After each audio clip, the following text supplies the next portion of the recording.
Hi, friends. Welcome back. So, Donald Trump and Elon Musk have a genius and brilliant plan to scam America.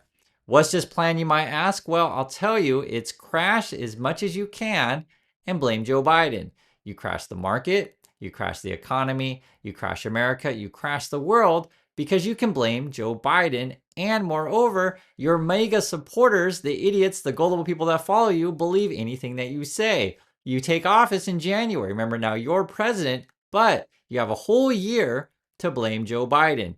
You can actually hire incompetent people. You can have scandal after scandal after scandal. You can fire a bunch of federal employees. The government stops working. But guess what? Blame Joe Biden.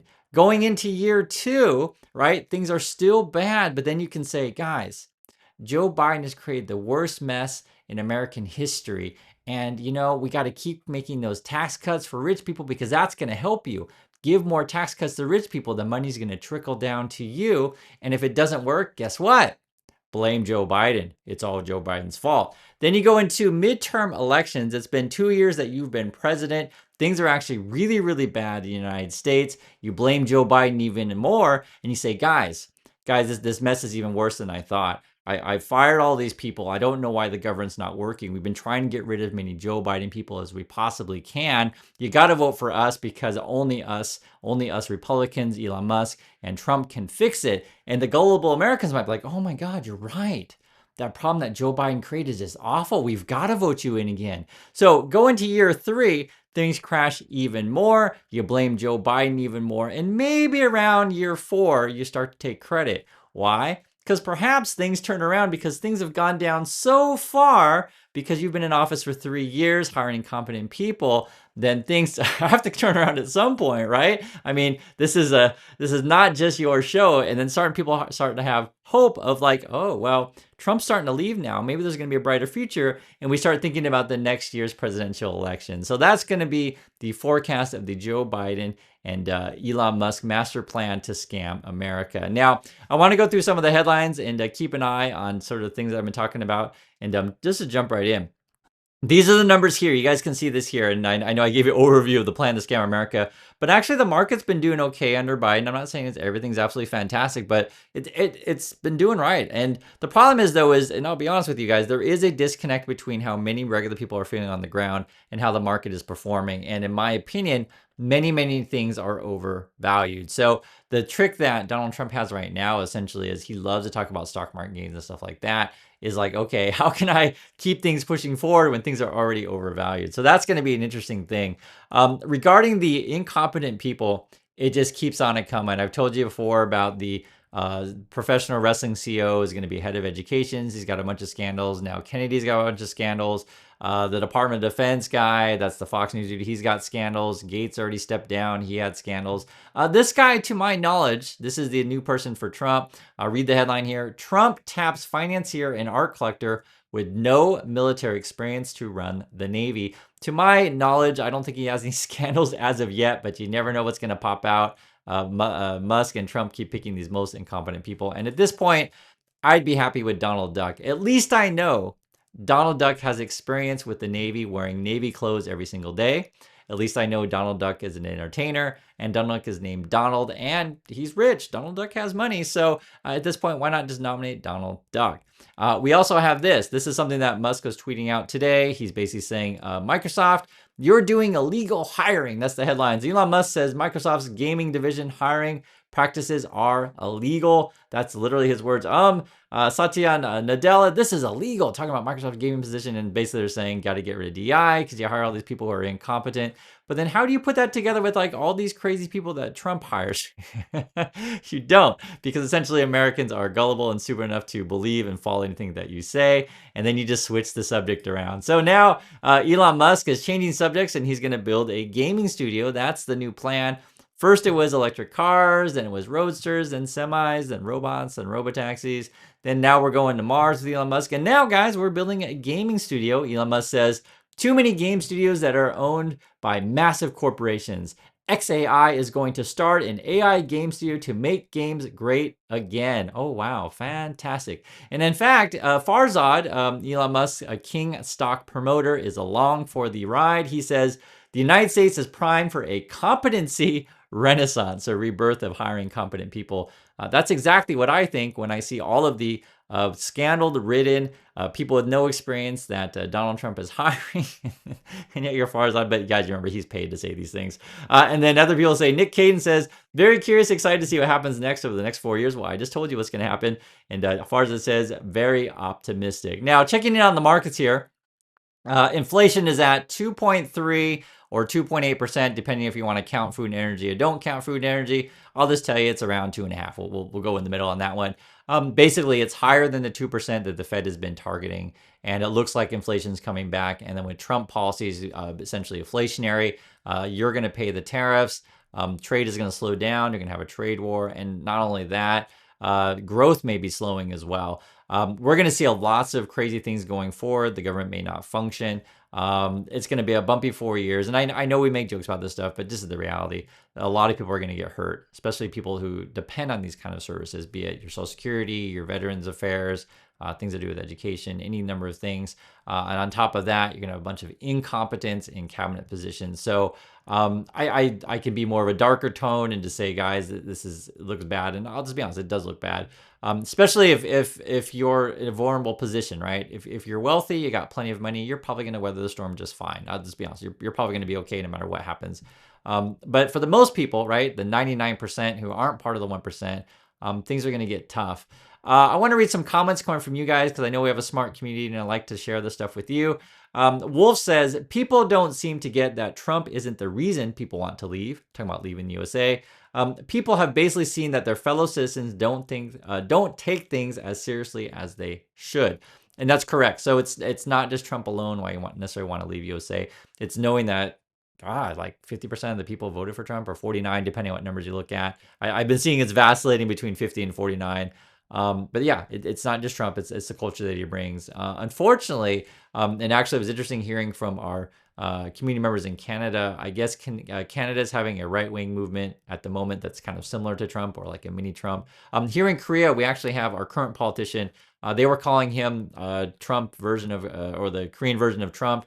That particular problem, he has scandal after scandal after scandal. The one right now is like his wife is taking a bunch of bribes and stuff like that. So it is what it is. In Europe, I think you have a similar situation. We have sort of right-wing movements. Some of the stuff in France or Germany, we might see right-wing candidates. You know, they're going to be firing people in Germany, be it your Volkswagen plants or whatever. In French, I think they're talking about cutting your energy subsidies, which probably won't be popular at all among regular people, but we'll see how that plays out. And then in Europe, you're worried that if Trump leaves NATO, leaves Ukraine, and just lets Russia take over everything, I mean, that definitely is something that Europeans are concerned about. So don't believe anyone that says Putin is good. The average European, in Western Europe is like, no, he's not. Let's hear some more comments, though. This is from Mike to going into holiday. It says, for Thanksgiving, I'm going to get together with relatives who didn't vote the same way as me. Happy holidays, everyone. And my advice was just be polite and enjoy the food. Someone else says here, and this is Leonard says, we don't have to build a wall. We have snow. That's enough to keep most Americans out. That was the expression I was talking about in the last video, where many Americans are looking to move to Canada. Guys, if you're interested in my story, because sometimes people ask, they say, Chris, what have you done? What is your history? Stuff like that. I literally wrote a book about all these things. I talk about it from time to time on the channel, but check out the book. It's not just about me. It's really about lessons that I've learned and things I want to share with you, and I want you to improve your life. And I tell you from the perspective of someone who wasn't born rich and worked his way up. That's just what it is. One of the things that I think is tough for people to see is the light at the end of the tunnel. And I know we make jokes about Trump, about the world getting dark and these kind of things, but it's true. It's only going to be president for 4 years. Even if he finds some magical way to still have influence in Washington, the dude's going to be, 84, 85 or whatever, and he's just going to be old.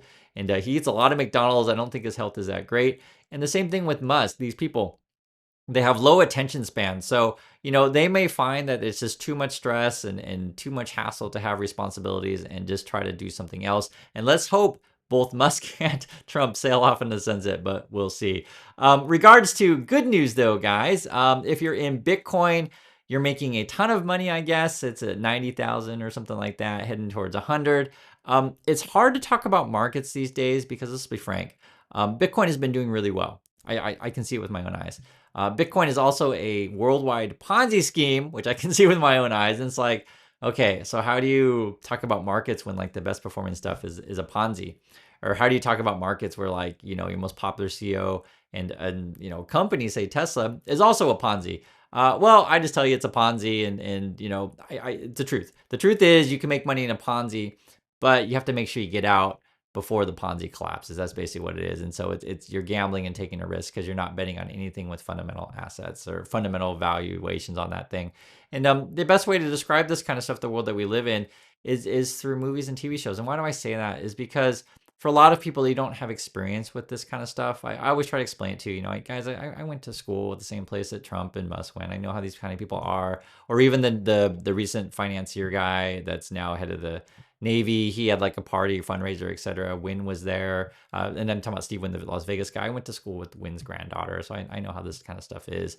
And I mentioned Game of Thrones and King Joffrey because if you've seen this kind of stuff, you're like, oh, okay, I get it. Or I'll bring some older references if you guys don't know. There is a Star Trek: The Next Generation. I'm a big fan of that show. And if you remember the whole Worf storyline with the Dunvos sisters, and they were talking about like who's gonna claim the Klingon Empire, that stuff. But all of these stories, be it if you want to follow the House Stark in Game of Thrones, or follow Worf's journey in Star Trek: Next Generation, is that we value, at least me, at least I hope you do as well, value honor, value decency, right? And value like good people. Unfortunately, and this is sort of why we make dramas about this kind of stuff, good people don't always necessarily win. Sometimes the person who is the biggest liar and essentially the biggest scammer, and the person who's self-interested, sometimes they do win. Sometimes they're born in positions of power, right? And it's actually kind of interesting how in this sort of stage of where we are in, say, American culture, where people worship Kardashians or worship Musk or worship Trumps, and yet America's like foundation was rebelling against royalty in England, right? This thing, let that sink in. And for every reason now we worship rich people. It's strange. But I will say that not everyone is drinking the Kool-Aid. There's a brilliant movie, which I've mentioned before on the channel, but I'll say it again. Go see Wicked. It's a fantastic movie. One, it's entertaining. Two, it's made very, very well. Three, the acting is absolutely fantastic in this thing. The singing is great. I actually liked the songs from Wicked before the movie came out because it's a Broadway show. I think it came out like in 2004 or something like that. I can't remember the exact dates. Or maybe it's earlier than that. I don't remember. But it's been out a long time. It's like a 20-year-old thing. And the performances are just really, really good. It's like Cynthia Erivo and Ariana Grande. Cynthia, she's just fantastic. And it's funny because if you know the Wizard of Oz story, and I'm sure many of you do know the story, the basic gist of it is we're off to see the wonderful Wizard of Oz, because you guys know it's Follow the Yellow Brick Road, and if I only had a brain. Yeah, I know these songs. Like we all grew up with them, hopefully, or measly cited. I'm older than you guys. But the basic gist of it is that people have all these problems, and they want to solve said problems by going to see the wizard. And they get to the Wizard of Oz, and it turns out the guy is a fraud, right? He's some dude behind a curtain and uses this machine to trick everyone that he has these magical powers. And the lesson of the show is it turns out that everything you needed was already here in your heart, already here in your mind, and you have the more strength than you realize. I think what's going on right now, sadly, is a lot of people that fall for this MAGA stuff, and they think if they just follow the yellow brick road to get the riches of Musk and Trump, then everything's going to be okay. But those guys are frauds the same way the Wizard of Oz is a fraud. Wicked captures sort of a modern version of the same story as the original Wizard of Oz, and I think it's a good story. That's my thoughts on this stuff. I hope this is helpful and useful for you. Please be careful out there, and I'll catch you all in the next video.